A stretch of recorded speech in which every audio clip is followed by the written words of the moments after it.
जय हिंद वंदे मातरम। आज का आपका क्लास होने वाला है बिहार पैरा मेडिकल के लिए। और मैं कहूंगा साथियों, अगर आप इसमें एक सीट पक्की करना चाहते हो, सिलेक्शन लेना चाहते हो, तो आज का यह क्लास आपके लिए सिलेक्शन वाली क्लास होगी।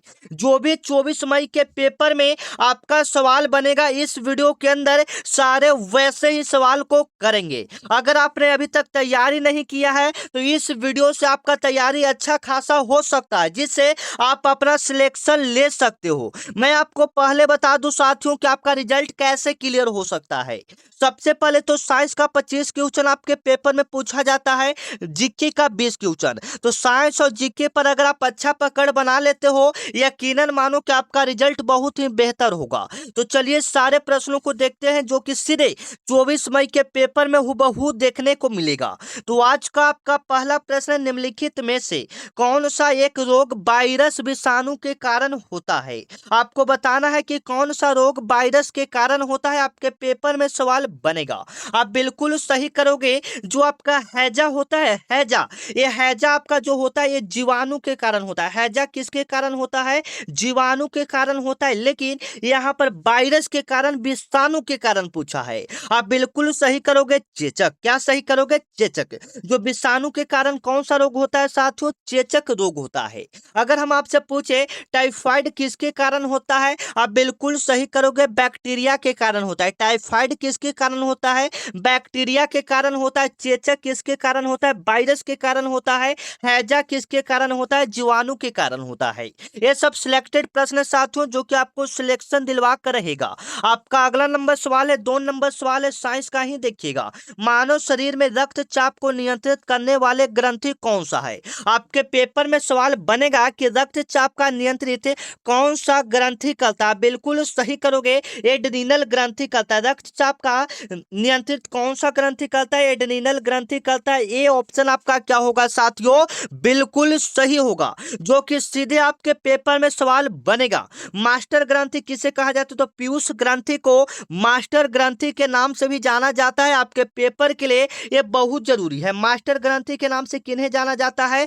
पीयूष ग्रंथि को मास्टर ग्रंथि के नाम से जाना जाता है। ठीक है साथियों, आप याद रखोगे। आपका अगला नंबर सवाल है, जो कि आपके पेपर में बनेगा। मैं आपको पहले बता दूं, आपका साइंस के 25 क्वेश्चन, जीके का 20 क्वेश्चन। तो पहले हम साइंस के 25 क्वेश्चन को करवाएंगे साथियों। इसमें आप टारगेट लेकर चलो 20 प्लस प्रश्न सही करने का साइंस में। उसके बाद जीके में भी आपका वहां पर स्कोर पता करेंगे। ठीक है, लेकिन पहले आप लोग जीके में 25 क्वेश्चन में से 20 प्लस प्रश्न सही करके दिखाओ। ठीक है। प्रकाश वर्ष निम्नलिखित में से किसका मात्रक है? बताइएगा, सभी कोई बच्चे बताएंगे प्रकाश वर्ष किसका मात्रक है। बिल्कुल इजी लेवल का सवाल है, आपका जवाब आना चाहिए। बिल्कुल आपका सही जवाब आ रहा है, दूरी का। प्रकाश वर्ष किसका मात्रक है साथियों? दूरी का। ठीक है, आप याद रखोगे। आपके पेपर में पूछा जाने वाला सवाल है, ये वाला सवाल मैं आपको कई बार रिपीट करवा चुका हूं, आप अच्छे से कवर करोगे। आपका अगला नंबर सवाल है साथियों, उस वस्तु को पृथ्वी से चंद्रमा पर ले जाया जाता है तो क्या होता है? जब वस्तु को चंद्रमा से पृथ्वी से चंद्रमा पर जाया जाता है तो क्या होता है? बताइएगा। जब किसी वस्तु को पृथ्वी से चंद्रमा पर ले जाया जाएगा तो क्या होगा साथियों? बाहर बदलता है। क्या बदलता है? बाहर बदलता है, लेकिन द्रव्यमान नहीं बदलता। मान लीजिए कि आपका पृथ्वी पर भार है 50 kg, 50 kg, तो आप वहां पर भी जाइएगा तो 50 kg ही होता है। लेकिन वहां पर क्या होता है? बाहर आपका बदल जाता है। बाहर कहने का मतलब है, यहाँ पर मान लीजिए कि आपका बाहर 60 kg है, तो जब आप बाहर पर जाओगे तो 1/6 भाग आपका वहां पर कम जाता है। तो 60 गुना 1/6, तो 6 से 60 आपका 10। वहां पर आप चंद्रमा पर जाओगे तो आपका 10 kg बाहर हो जाएगा। ठीक है, आप याद रखोगे। आपके पेपर में बनता है कि जब किसी वस्तु को पृथ्वी से चंद्रमा पर ले जाया जाता है तो बाहर बदलता है, लेकिन द्रव्यमान नहीं बदलता है। ठीक है, आप याद रखोगे। आपके पेपर में पूछा जाने वाला सवाल है साथियों, आपका सभी बच्चे का सही जवाब आना चाहिए। एस्पिरिन का रासायनिक नाम क्या होता है? एस्पिरिन का रासायनिक नाम क्या होता है साथियों? आप बिल्कुल सही करोगे, एसिटाइल सिलिलिक एसिड होता है। ये सारे टॉप लेवल के प्रश्न हैं, जो कि 24 मई के पेपर में आपको देखने को मिलेगा। मैं तो कहूंगा आप इस वीडियो को पूरा कवर करोगे, शुरुआत से लेकर अंत तक देखोगे, क्योंकि प्रश्न यहीं से देखने को मिलेगा। एस्पिरिन का रासायनिक नाम क्या होता है साथियों? एसिटाइल सिलिक एसिड होता है। सी ऑप्शन आपका क्या होगा? बिल्कुल राइट होगा, जो सीधे आपके पेपर में बनेंगे।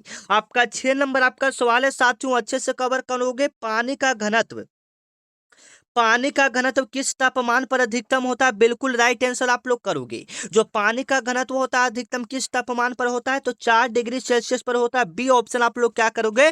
बिल्कुल सही करोगे। पानी का घनत्व किस तापमान पर अधिकतम होता है? तो 4 डिग्री सेल्सियस पर पानी का तापमान एकदम अधिकतम होता है। आप याद रखोगे, आपके पेपर में छपने वाला प्रश्न है। आपका अगला नंबर सवाल है साथियों, कोशिका का पावर हाउस किसे कहा जाता है? कोशिका का पावर हाउस किसे कहा जाता है? आपको कई बार बता चुके हैं, तो आपका राइट आंसर आना चाहिए।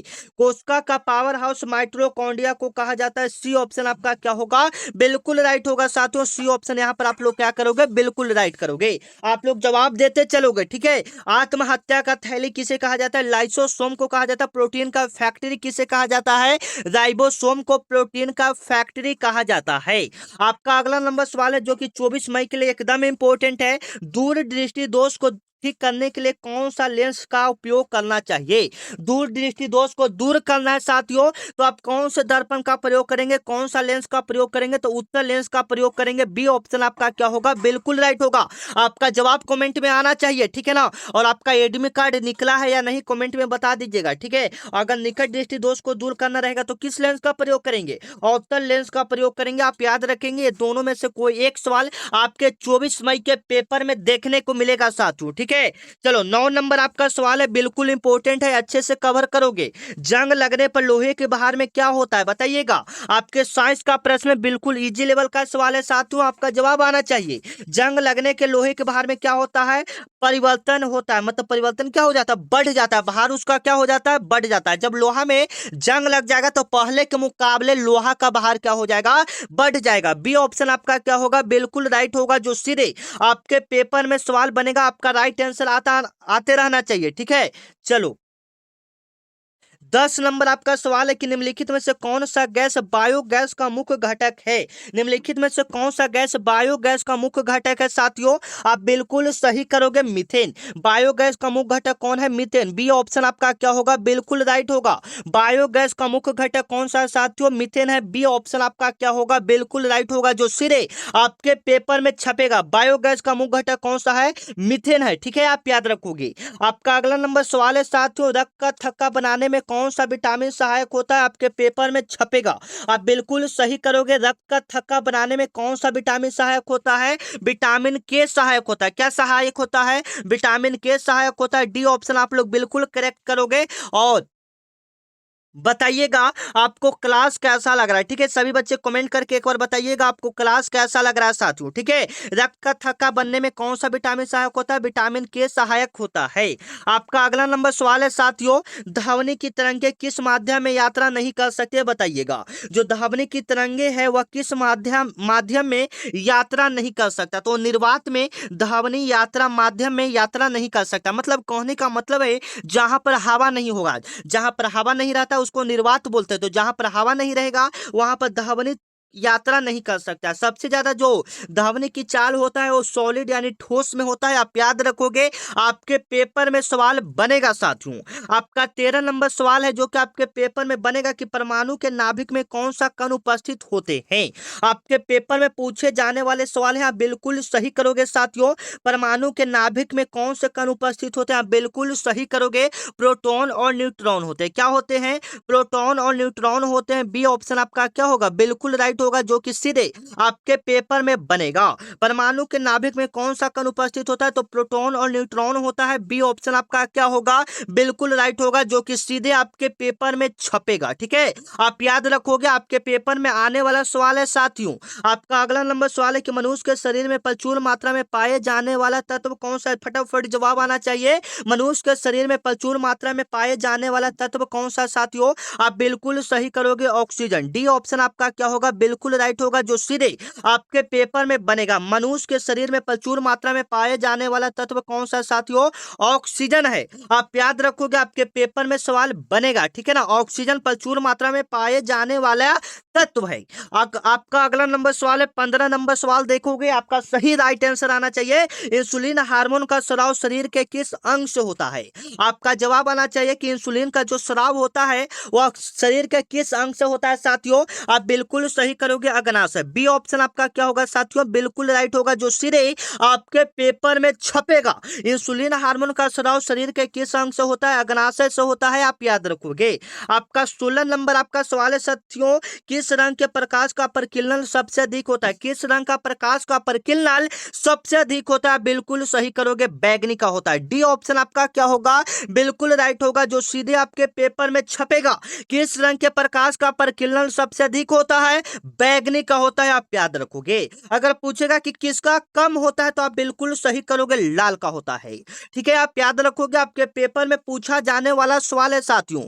आपका 17 नंबर सवाल है, आप सही जवाब दोगे। आधुनिक आवर्त सारणी किस वैज्ञानिक के नियम पर आधारित है? मतलब जो आधुनिक मॉडर्न पीरियोडिक टेबल है वह किस वैज्ञानिक के नियम पर आधारित है साथियों? आप बिल्कुल सही करोगे, मोस्ले पर आधारित है। बी ऑप्शन आपका क्या होगा? बिल्कुल राइट होगा, जो कि सीधे आपके पेपर में छपेगा। आधुनिक आवर्त सारणी किस वैज्ञानिक के नियम पर आधारित है? मोस्ले। आपका पेपर में आने वाला सवाल है। आपका अगला नंबर सवाल है, पेंसिलिन की खोज करने वाला वैज्ञानिक कौन था साथियों? आपका राइट आंसर आना चाहिए। यहाँ पर बहुत सारे बच्चे राइट आंसर दे पा रहे हैं, बिल्कुल सही है। अलेक्जेंडर फ्लेमिंग ने पेंसिलिन का खोज किया था। बी ऑप्शन आपका क्या होगा? बिल्कुल राइट होगा, जो कि सीधे आपके पेपर में छपेगा। 19 नंबर आपका सवाल है, पित्तल किन दो धातुओं का मिश्रण है साथियों? आपका राइट आंसर आना चाहिए, तांबा और जस्ता। पित्तल किन दो धातुओं का मिश्रण है?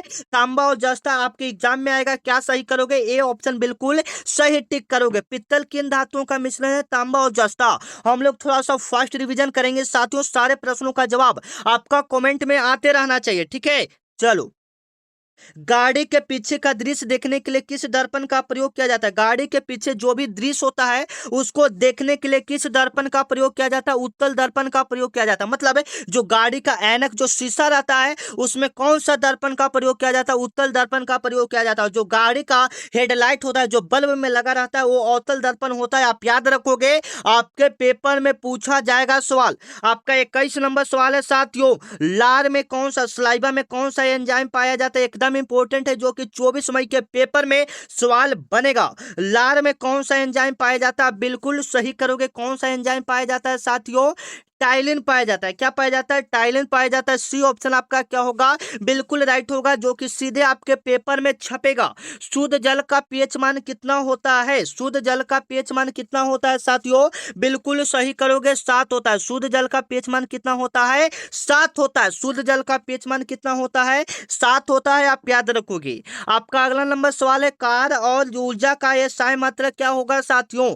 कार और ऊर्जा का एसआई मात्रा क्या होगा? बिल्कुल सही करोगे, जूल। बल का एसआई मात्रा क्या होगा? न्यूटन होगा। दाब का एसआई मात्रा क्या होगा? पास्कल होगा। शक्ति का एसआई मात्रा क्या होगा? वाट होगा, आप याद रखोगे। आपके पेपर में पूछा जाने वाला सवाल है, लॉफिंग गैस का रासायनिक सूत्र क्या होता है? लॉफिंग गैस का रासायनिक सूत्र क्या होता है? हंसने वाला गैस का रासायनिक सूत्र क्या होता है साथियों? आप बिल्कुल सही करोगे, N2O होता है, जिसे नाइट्रस ऑक्साइड के नाम से भी जाना जाता है। इसे किस नाम से जाना जाता है?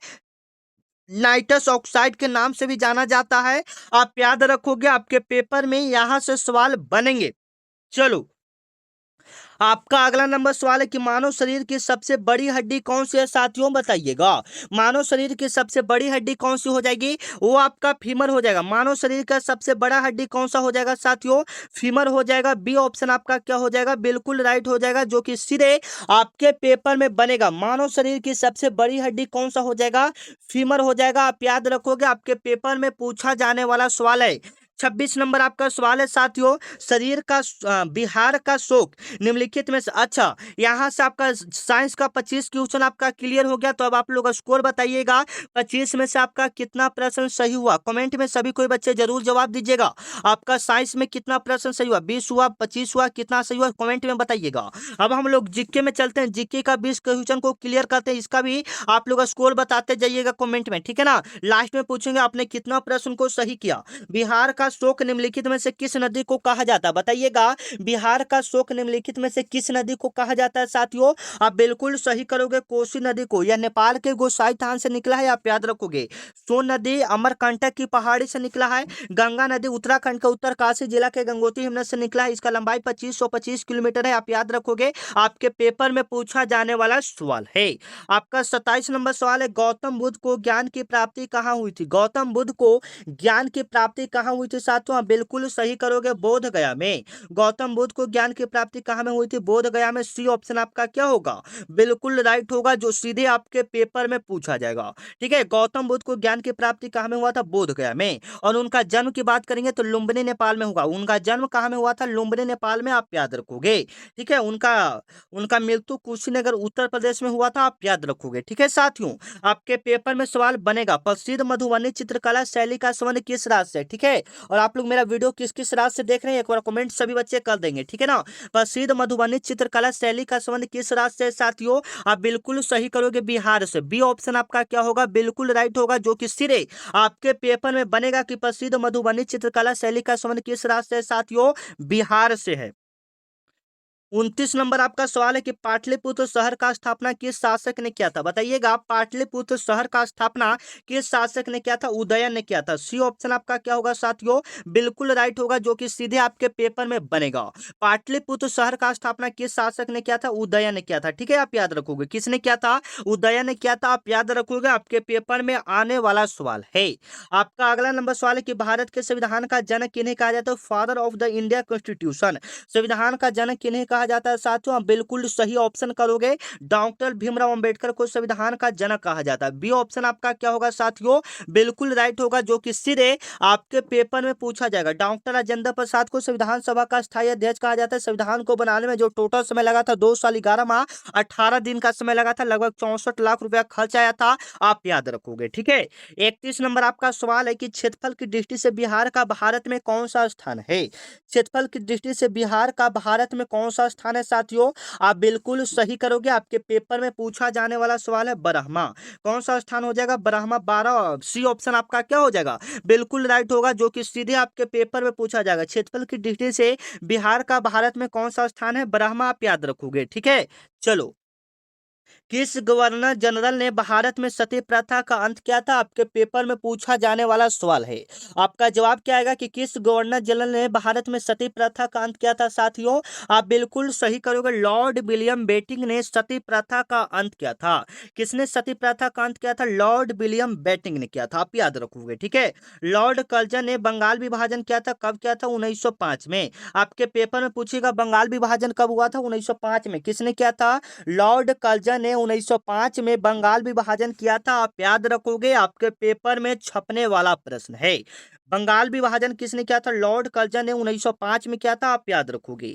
आपका अगला नंबर सवाल है कि सौर मंडल का सबसे चमकीला सबसे गर्म ग्रह कौन सा है? सभी कोई बच्चे इसका राइट आंसर देंगे। सौर मंडल का सबसे चमकीला ग्रह की बात करेंगे, और कौन सा हो जाएगा? वेनस हो जाएगा, शुक्र हो जाएगा। बी ऑप्शन आपका क्या होगा साथियों? बिल्कुल राइट होगा, जो कि सिरे आपके पेपर में बनेगा। सौर मंडल का सबसे बड़ा ग्रह कौन सा हो जाएगा? बृहस्पति। सबसे छोटा ग्रह कौन सा हो जाएगा? बुध, आप याद रखोगे, आपके पेपर में पूछा जाने वाला सवाल है। लाल या गुलाबी ग्रह किसको कहते हैं? मंगल को, आप याद रखोगे। सी ऑप्शन आपका क्या होगा? बिल्कुल करेक्ट होगा।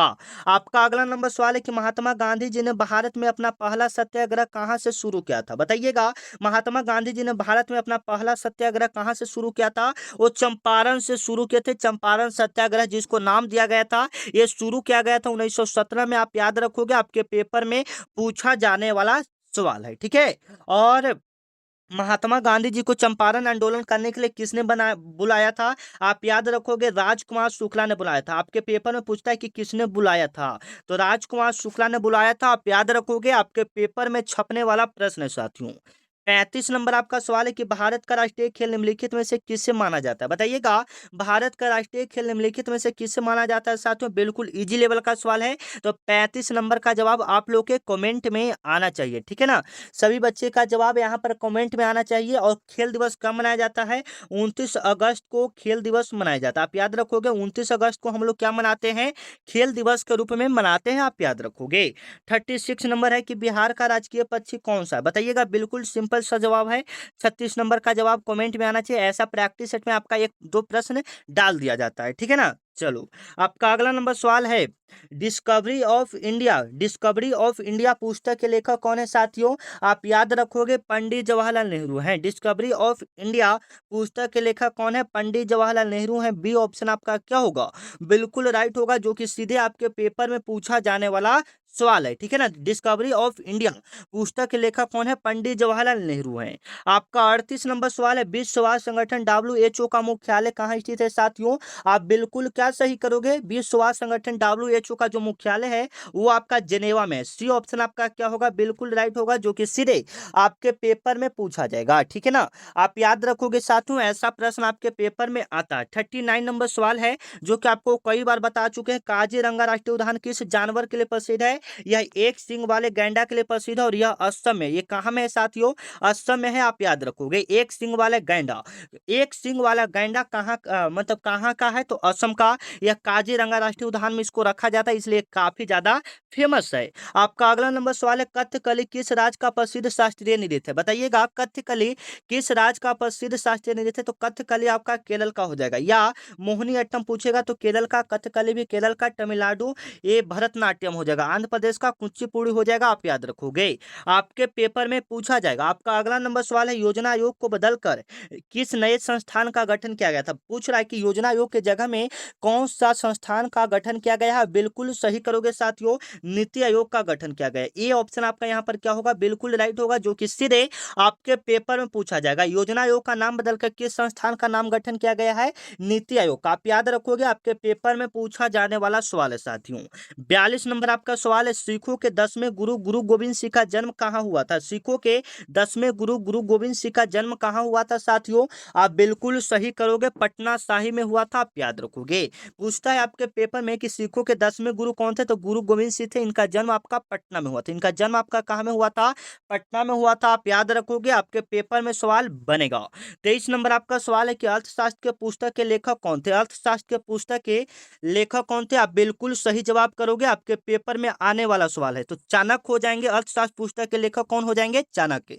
इनको हम लोग कौटिल्य भी बोलते हैं, आप याद रखोगे। ऑप्शन में कभी कभी कौटिल्य भी रहेगा, तो आप ये बिल्कुल सही करोगे।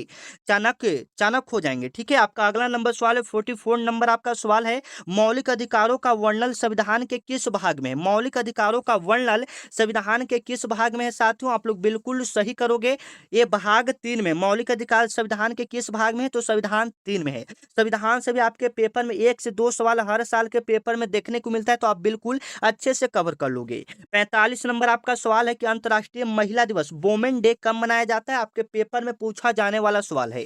आप बिल्कुल सही करोगे, 8 मार्च को अंतर्राष्ट्रीय महिला दिवस मनाया जाता है, 5 जून को पर्यावरण दिवस मनाया जाता है। ये सारे पूछे जाने वाले सवाल है। 1 दिसंबर को क्या मनाया जाता है? विश्व एड्स दिवस मनाया जाता है। 2 अक्टूबर को क्या मनाया जाता है? गांधी जयंती मनाया जाता है, ठीक है। आप याद रखोगे, आपके पेपर में पूछा जाने वाला सवाल है। 46 नंबर आपका सवाल है, भारत की प्रथम महिला IPS अधिकारी कौन थी? भारत की प्रथम महिला की बात कराए, IPS की बात कराए, तो एक किरण बेदी थी, आप याद रखोगे। भारत की प्रथम महिला IPS अधिकारी कौन थी? किरण बेदी। भारत की प्रथम महिला राष्ट्रपति प्रेसिडेंट कौन थे? प्रतिभा पाटिल, आप याद रखोगे, आपके पेपर में छपने वाला सवाल है। 47 नंबर आपका सवाल है, बिस्मिल्लाह खान का संबंध किस वाद्य यंत्र से था साथियों? आप बिल्कुल सही करोगे, शहनाई से। बिस्मिल्लाह खान का संबंध किस वाद्य यंत्र से था? शहनाई से। सी ऑप्शन आपका क्या होगा? बिल्कुल राइट होगा। 48 नंबर आपका सवाल है, पानीपत का प्रथम युद्ध किस वर्ष लड़ा गया था? बिल्कुल सही करोगे, 1526 में पानीपत का प्रथम युद्ध लड़ा गया था। बाबर और इब्राहिम लोदी के बीच लड़ा गया था। आपके पेपर में